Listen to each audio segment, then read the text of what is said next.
Nós sabemos que a prevenção é a forma mais fácil, é o caminho mais fácil, mais barato, mais seguro de reduzir os riscos dos eventos adversos ou dos desastres. Mas sabemos também que não elimina, a prevenção em si só em muitas situações não é capaz de eliminar, inclusive pela magnitude dos eventos adversos que cada vez mais está acometendo os ambientes onde nós moramos, vivenciamos e pelo mundo afora, certo? E a prevenção, ela vem seguida da mitigação e da preparação, e nós vamos falar bastante da preparação. Os planos de contingência, plano diretor, eles são todos desenvolvidos na prevenção, a fim de mitigar e nos prepararmos melhor, isso se chama gestão de risco, para fazermos uma gestão de desastres eficiente, que é muito importante a questão da resposta, que é quando ocorre o salvamento, né, a ação de socorro daquelas vítimas que estão então sob uma ameaça. Então, recapitulando um pouquinho, pessoal, das fases da administração.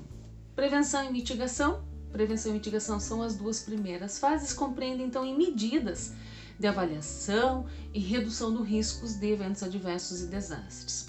Preparação, que é o objeto da nossa lição deste momento, o objetivo é otimizar as ações de forma as ações preventivas, as ações de respostas de riscos e de desastres e a sua recuperação. Então nós vamos nos preparar através dessa gestão de risco toda, com relação aos planos de contingência, aos planos diretores lá da prevenção, para termos uma resposta mais eficiente, uma gestão de desastre mais eficiente. E a resposta que nós estamos falando é efetivamente a ação de socorro, de assistência às vítimas e a reabilitação do cenário do desastre ou do evento adverso. E a recuperação nada mais é do que recuperar a plenitude da vida normal das comunidades, né? Das comunidades que foram impactadas por esse evento adverso, por esse desastre. E ela está intimamente ligada à prevenção. E aí eu chamo a atenção de vocês do Marco de Sendai, que o Brasil é signatário. O Marco de Sendai, ele preconiza que nós temos que recuperar melhor do que nós estávamos. Por isso que é um ciclo, a recuperação liga diretamente à prevenção. Porque as ações de recuperar melhor já estão diretamente relacionadas com a prevenção. Mas de onde que surgiu tudo isso? Lá em 2012, com a Lei 12.608, que trata da Política Nacional de Proteção e Defesa Civil. E nela está contemplado também que os municípios devem fazer os seus planos diretores municipal, mas o plano diretor de proteção e defesa civil do município, ele faz parte, ele contempla. Também nós devemos observar se o nosso município, o município que vocês estão atuando, se eles possuem programas, se eles fazem parte de programas, por exemplo, como o SC Resiliente. Isso traz resiliência, isso promove a autoproteção também para cada cidadão do município. O que seria um plano de contingência, então, pessoal, efetivamente falando disso? O plano de contingência nada mais é do que a avaliação do território, das capacidades, de quais são as ameaças, de quais são os riscos, então ter percepção dos riscos, e aí se planeja com objetivos, e aí nós vamos aprender um pouquinho mais para frente como que se organiza um plano de contingência e o que é um plano de contingência escolar, o Plancom Edu. Então eu já vou trazer para o Plancom Edu, que é onde nós professores temos mais conhecimento. O Plancom Edu, ele tornou muito evidente e se fez muito presente, se faz muito presente nessa pandemia, certo? Vocês viram lá no módulo especial que existe o Plancom Edu, existe um plano de emergência familiar para o Covid-19, né? Para a prevenção do Covid-19. Então nós temos o plano de contingência escolar, que é onde levanta todas as capacidades de enfrentamento a recursos humanos e materiais, quais são as nossas vulnerabilidades, reconhecer o nosso território. Tudo isso a gente estende para o município, então em âmbito municipal é a mesma coisa para a escola. Então existe um comitê municipal que está deliberando, que está avaliando os planos de contingência dos Plancoms Edu. No município existe um sistema de comando de operações, para que quando esse plano de contingência ele é acionado, essas pessoas das diversas secretarias, de diversas empresas, que já foram mapeadas lá na prevenção dos recursos humanos e materiais, eles são acionados na fase de preparação, porque nós sabemos que um evento adverso pode acontecer. Mesma coisa no plano de contingência escolar. E aí eu faço um pedido a todos vocês. Será que durante esses meses de pandemia, todas as alterações constam lá no plano com o Edu? Se não constam, vamos conversar, vamos levar isso lá para a vigilância, vamos atualizar, é importante ter essa atualização. E até mesmo para a nossa comunidade, para os nossos alunos, para os nossos familiares. É importante também, tanto no plano de contingência do município que tem, e no plano com o Edu, que tenha uma comunicação com a sociedade. No SCO, é lá dentro do município, né, que é o Sistema de Comando de Operações. São pessoas que têm o poder de decisão, e isso é importante. E eles vão ser responsáveis por essas decisões também. E lá no plano de contingência escolar, nós temos o UGO, que é a Unidade de Gestão Operacional. Então lá nós temos os diretores, os professores, de todas as áreas nós temos profissionais, porque quem detém do conhecimento e responsável vai estar como estratégico, como a pessoa que vai levantar as ações e as soluções em conjunto com todos os membros do UGO e do SCO. O UGO é a Unidade de Gestão Operacional lá da escola, lembrem-se.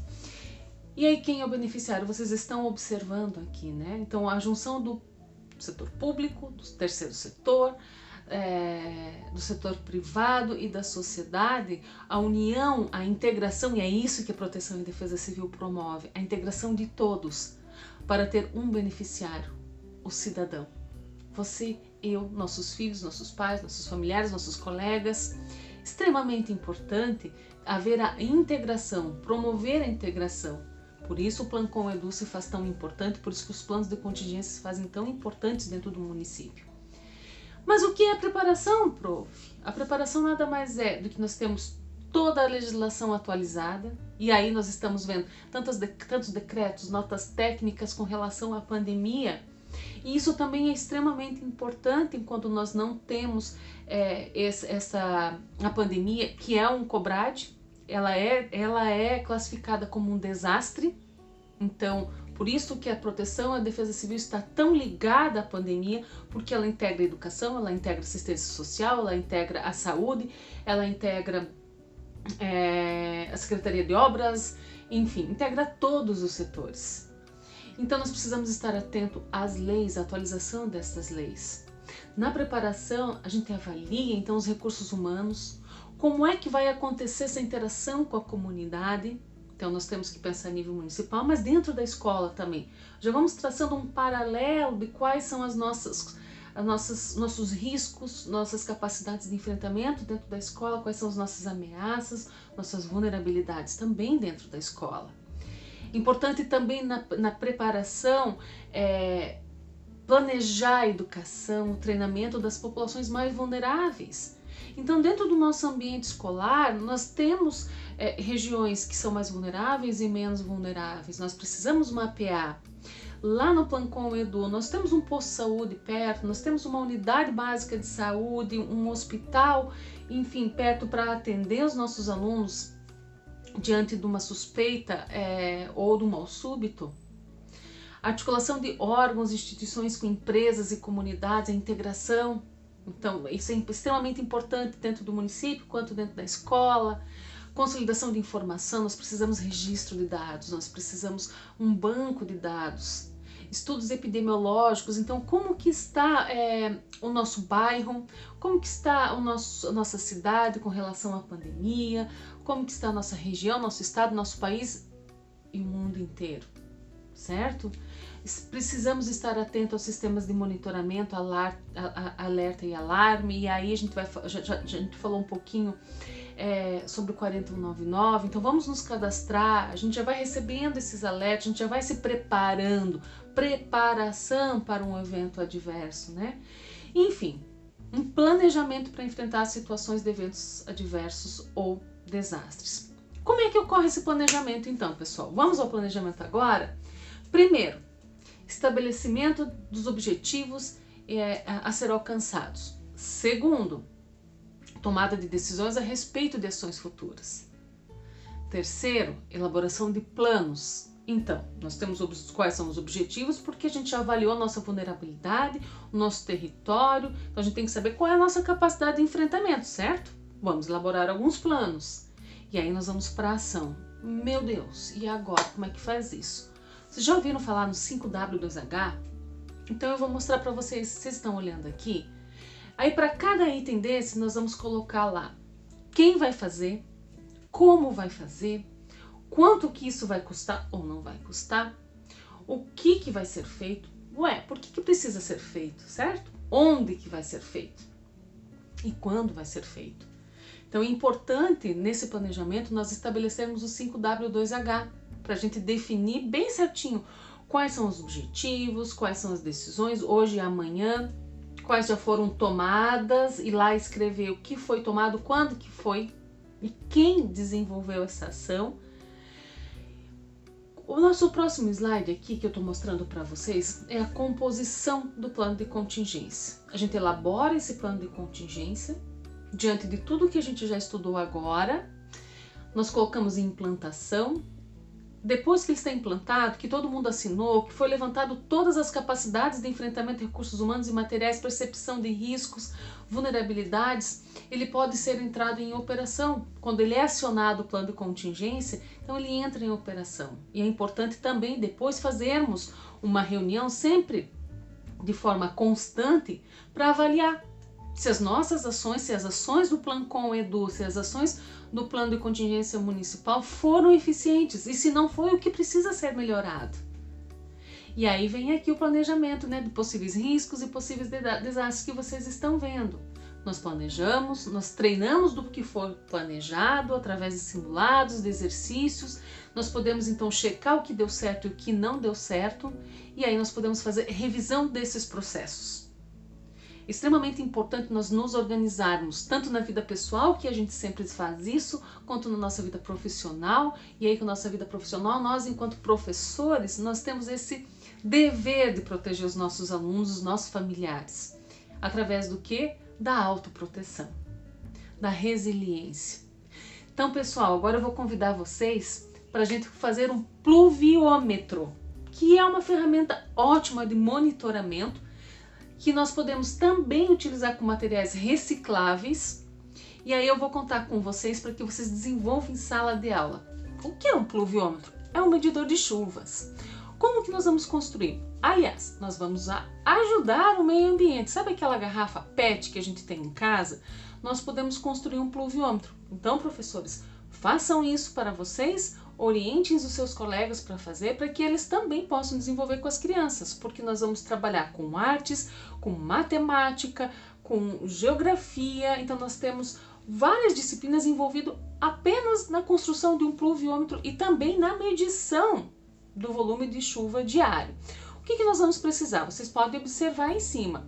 Nós precisamos de uma garrafa PET de 2 litros, pode ser aquela de refrigerante, né? Totalmente lisa, ela não pode ter aquelas curvinhas, ela tem que ser totalmente lisa, ok? Nós vamos precisar também de uma tesoura e de um estilete, uma reguinha de 15 a 20 centímetros, também a fita adesiva para a gente marcar o zero, a base aonde a gente vai inserir as pedras e a água, porque para calcular volume nós precisamos ter uma base reta. E um corante, se vocês desejarem, para que com a medida que vai subindo o volume de chuvas, essa água vai ficando cada vez mais clara, mas também não é item fundamental.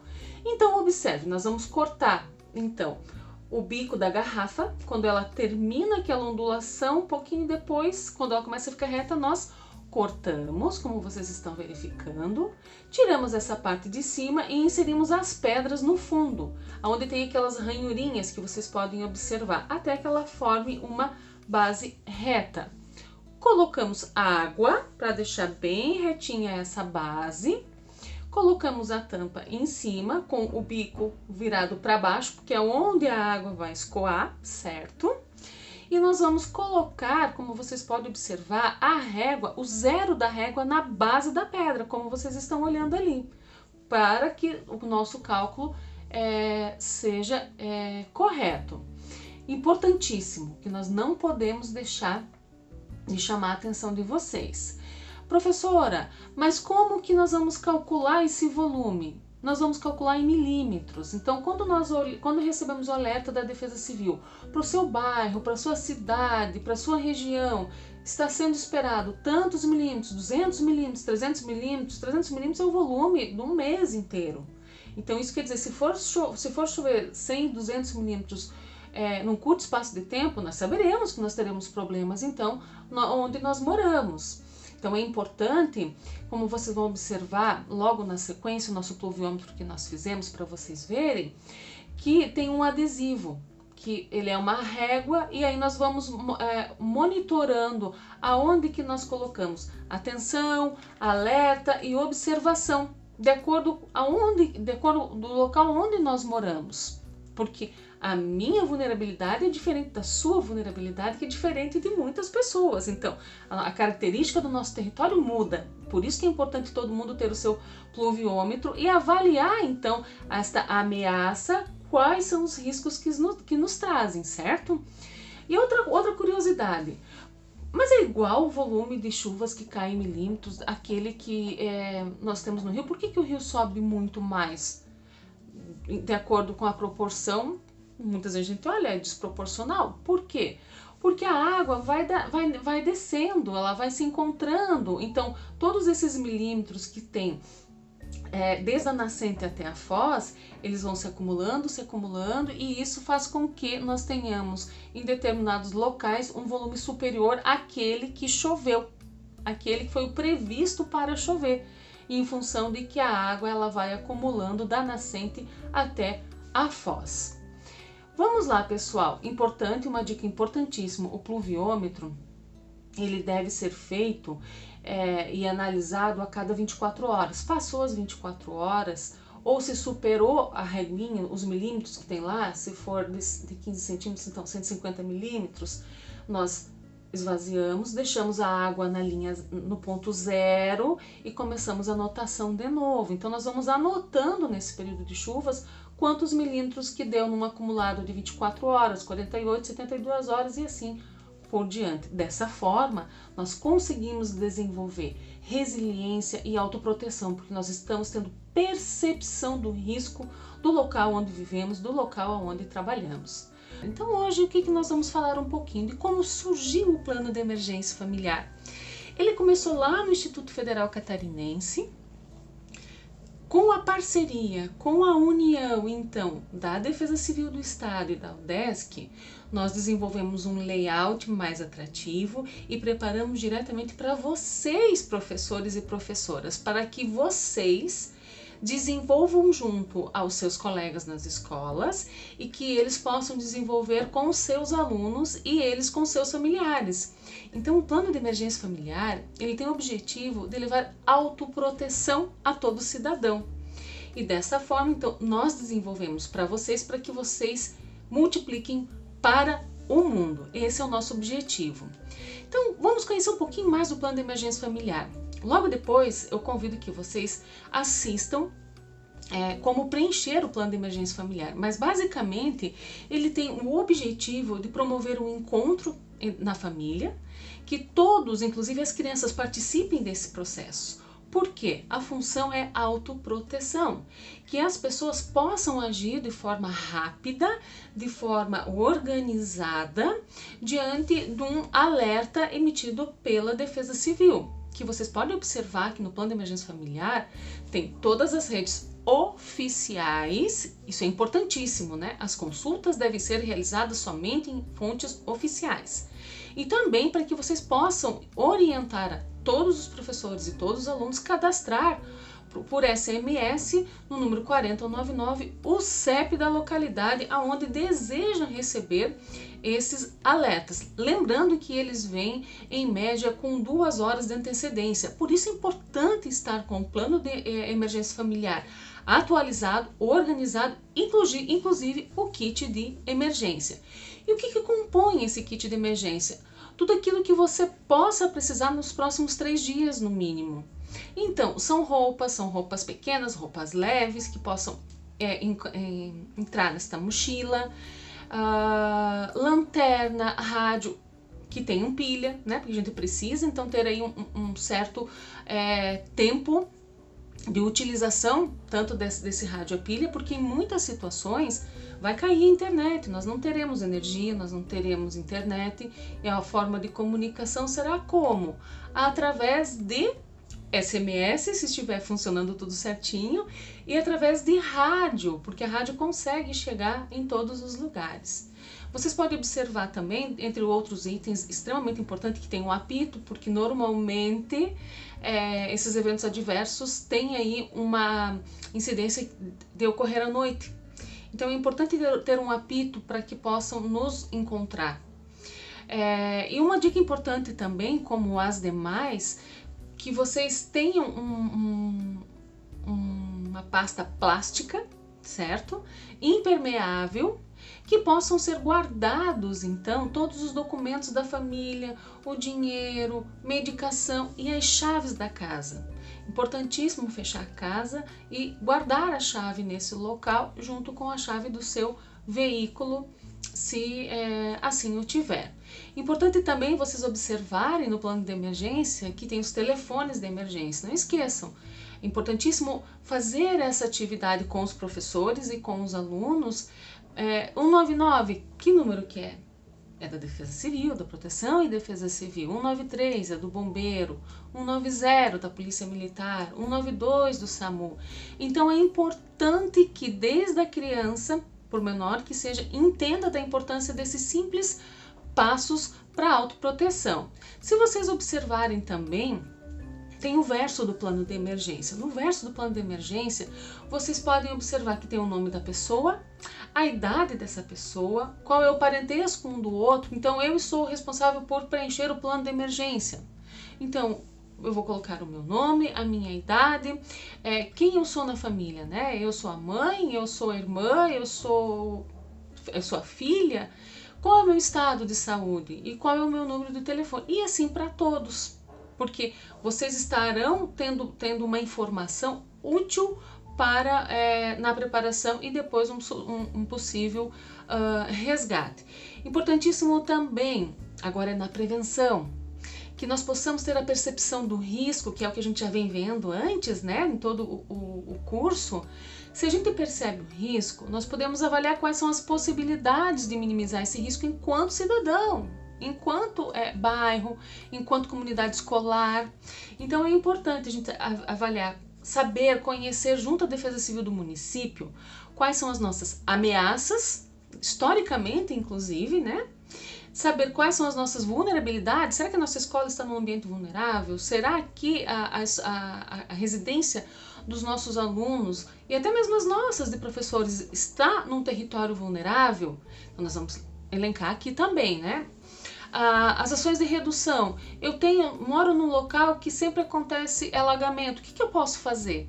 Então eu enquanto cidadão, você enquanto cidadão, tem como ter tarefas e ações que vai minimizar esse alagamento, dependendo, obviamente, da magnitude do evento adverso, né? E quem é o responsável?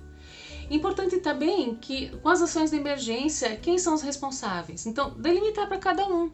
Cada um tem uma ação de emergência. No momento que aconteceu um evento adverso, eu sou responsável por pegar a vovó.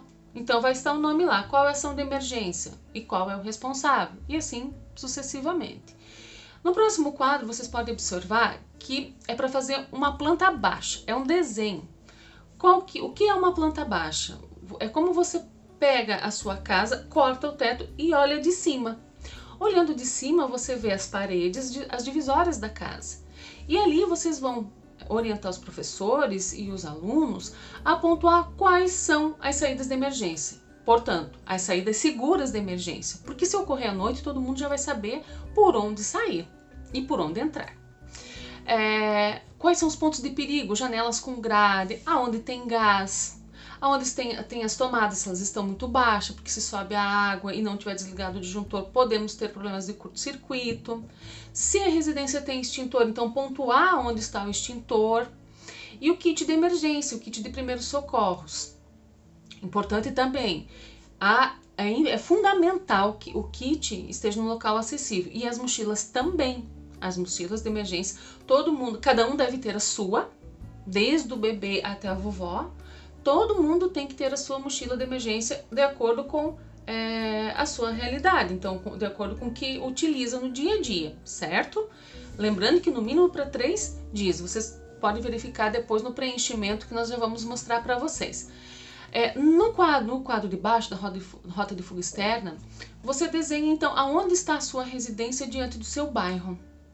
Se eu não tenho uma visão sem olhar no mapa, eu posso ir lá no Google Maps, no Google Earth e colocar o nosso endereço e verificar onde é o nosso ponto de encontro. E esse ponto de encontro deve ser de conhecimento de todos da família, certo?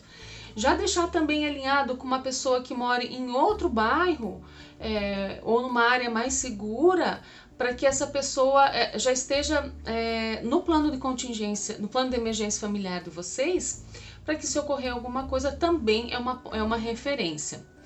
E é importante que todos saibam, né, quais são essas rotas de fuga e sai como? Sai de bicicleta, sai de moto, sai de carro, não vai poder sair.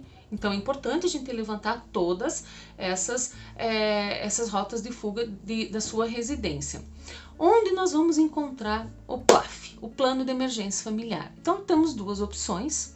Nós temos no site da Defesa Civil de Santa Catarina e no site também do Camboriú IFC. Vocês podem ir lá na aba Autoproteção e fazer o download do Plano de Emergência Familiar. Tem nas versões inglês, espanhol e português. E importantíssimo, vocês podem, professores, também trabalhar com os alunos os idiomas, certo? Vamos lá, nós temos também o plano de emergência para a Covid-19. Nossa, já faz tanto tempo, né, que a gente já está com esse Covid-19, mas não podemos relaxar não as medidas. Nós temos que cada vez mais intensificar essas medidas e cada vez mais nós temos que monitorar e rastrear todos os casos ou suspeitos. Para isso, nós chamamos a atenção que vocês desenvolvam o plano de emergência do Covid-19 com os alunos, que reforcem essas medidas. Afinal, nós fazemos parte do Plancom Edu escolar. Então, nós temos essa responsabilidade, né, com a nossa saúde, com a saúde pública, com a saúde desses alunos e com a saúde desses familiares. Então, aqui vocês vão observar como que se desenvolve. É o mesmo processo do eventos adversos. Reunir a família, conversar com a família, definir ações e responsabilidades e discutir o porquê que tem que fazer esse plano de emergência familiar. A gente não pode relaxar essas medidas. O que é fundamental ter pronto dentro da residência, né? O kit de emergência, as luvas, o termômetro, o álcool em gel, as máscaras, né? O lencinho umedecido. Importante também ter sempre o celular carregado e um cartão do SUS, caso algum familiar precise de atendimento. Importante também consultar suas fontes oficiais. E onde nós vamos encontrar? Nós vamos encontrar também no site da Defesa Civil e no site do IFC Camboriú, na aba Autoproteção.